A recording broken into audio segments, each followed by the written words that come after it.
Hello and welcome to Plus Sports on Plus TV Africa. It's Friday, so I'm here to welcome you to the weekend with some relevant sports stories from around the world. And usually we like to start from right here in Nigeria. And fortunately, I have with me on the line Seun Ajidagba to discuss these stories with me. Seun, good morning. Good morning, Mikael, and good morning to our wonderful viewers. Always a pleasure to do this with you. Let's roll. Thank you.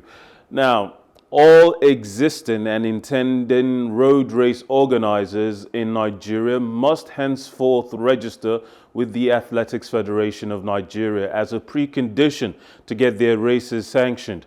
The athletics body has stated.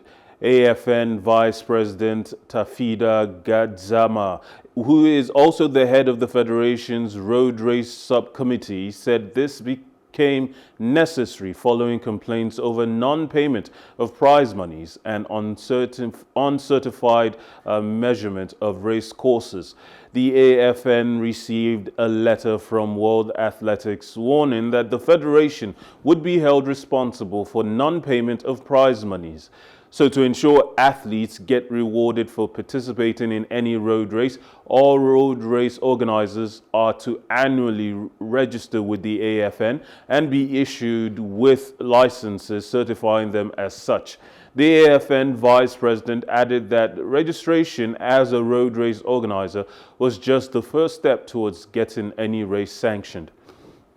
It bothers me that our administrators don't recognize that the reason why we have governing bodies is to administer due diligence, to ensure that the facilities are right, the prize monies meet the standards, and that they are paid on time. Why is it that every time that these stories seem to come out, it always takes an international body to sanction and mandate our local bodies to act according to their responsibilities? Let me just tell you one simple reason.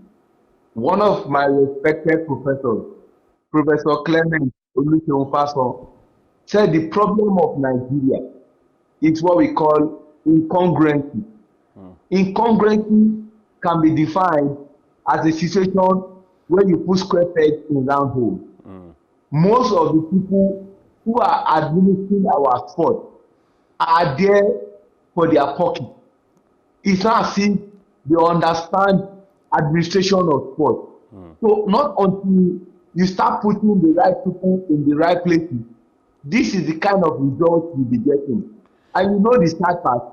The sad part is because you allow external people to come and tell you what is right.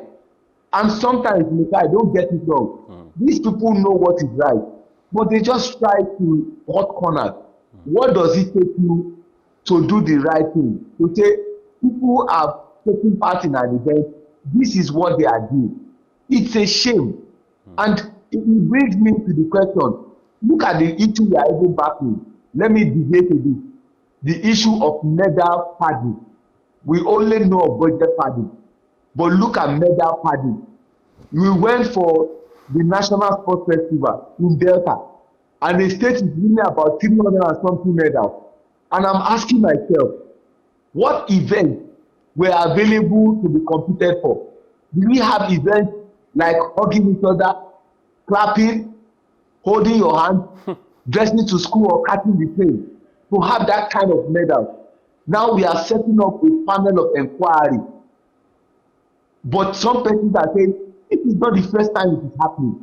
It has been happening from time immemorial. This is the kind of thing we are talking about. Mikael, I have summed it up. The problem of Nigeria is incongruency. When you put square peg in round holes. You know, when any governing body in any facet of life exists and we place politicians at the very head of it, the rest of the people under it are experts in the field, the people who work as bureaucrats, the people who do the investigative work, the legwork that the heads of these organizations can't do. They're also the ones who prepare committee reports when committee assignments are set out. Is it just that the heads of these organizations aren't listening to the more accomplished, more experienced members of their staff. That you have summed it up. So when you put those people who don't understand this thing to head, they don't take a decision of what we call more of public opinion. They just want to dominate, and they unilaterally take this decision. So all those experts that are under them, they will just be looking at them, because whatever opinion, whatever suggestion that they bring fall on deaf ears. So it is the situation that we have found ourselves.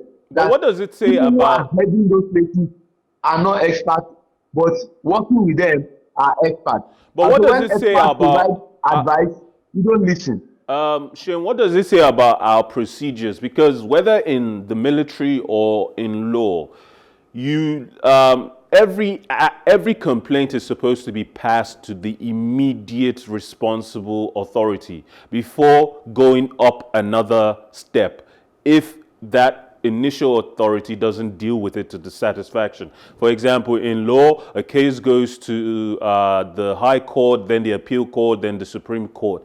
In the military, if you take your matter to a captain and you don't get a response, you take it to someone above him. What does it say about our procedures if every time we're hearing that an international governing body is making a mandate, obviously a complaint has been leveled, are those complainers just bypassing our authorities right here at home? Basically, that's what they do.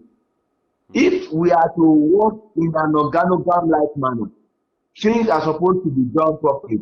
But because we don't do the right thing, we don't expect to get the right result. So when these things happen, and you know the sad part, there are no dire consequences for your actions or inaction. By now, some persons should be in jail or should have left their position for giving us an international embarrassment. But here in Nigeria, it is not in our DNA to leave a position, because they will even tell you, where am I leaving to? Even when you know you were wrong. Because this is an international embarrassment that you have caused us. So nothing happened. If there were dire consequences for people's actions or inactions, this will not happen. You're certainly right about that.